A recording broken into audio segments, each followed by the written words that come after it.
Maiden and Forgotten Princess. Episode 1. How Can a Princess Be Forgotten? Amazing story by 1.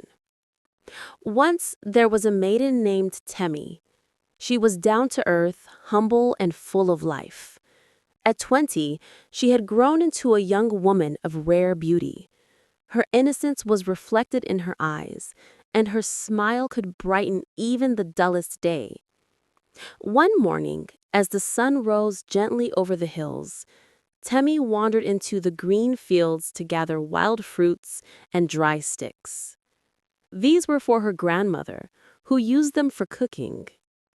Temi had lived with her grandmother since childhood, after her parents sent her to the village. She grew up quietly, learning the ways of simplicity, kindness, and hard work. Temi had always been shy of men. Although she was friendly and approachable, her shyness made her avoid unnecessary closeness with them. She knew only her grandmother and two female friends from the hamlet, both of whom shared similar humble backgrounds. Yet this very shyness became her strength. While other maidens her age boldly entertained the attention of young men, often losing themselves to sweet words and empty promises, Temi remained untouched, her heart and soul still pure. There was one thing about her that no one could resist: her smile. It was not just a smile, but a reflection of innocence and a gentle soul. Even when the sun blazed on the hills, Temi's smile shone brighter, radiating warmth all around her. On this particular day, as she bent to pick wild fruits, she noticed a shepherd passing with his flock. He held a long stick and walked calmly, his sheep following him faithfully. Temi lifted her head and their eyes met. For a brief moment, time seemed to pause. She gave him her usual innocent smile, and that smile pierced deep into the shepherd's heart. He was captivated. It wasn't just her beauty that struck him, but the purity in her expression. Something about her seemed rare, almost otherworldly. Temi continued gathering fruits, but the young shepherd could not simply walk past.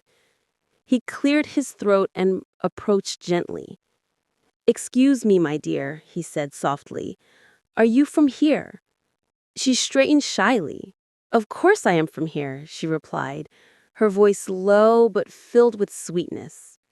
"I see," he said with curiosity. "I have never seen anyone so beautiful around these hills. My late mother once told me that if I ever met such beauty in a lonely place, I must treat it with respect, for it could be a blessing from above." Temi blushed and lowered her gaze. "I live with my grandmother in one of the small huts down in the valley," she explained. The shepherd nodded and added, "I am the royal shepherd. The king entrusted me with his sheep and goats, so I could have a purpose. I have no parents, so this is the only family I know." It was not just their words that tied their hearts together, but the action he took next. Seeing her struggling with a bundle of firewood, the shepherd gently took it and placed it on his own head. Temi gasped. "But what about your sheep? If you leave them here, what if one gets lost?" He smiled warmly. "I would rather lose a sheep I know I can find than lose the chance to walk beside the maiden who just stole my heart." Temi giggled shyly, her laughter like music carried by the wind. "And where is this heart you say I have taken?" she teased. "It is with you," he answered. "From the moment our eyes met, my heart leapt with joy, and I know it will be heavy with sadness when you walk away." Her cheeks glowed as his words sunk deep, and so he walked beside her down the hill, leaving his flock behind, unbothered by the risk of the king's displeasure if any were missing. When they arrived at her grandmother's hut, something unexpected happened.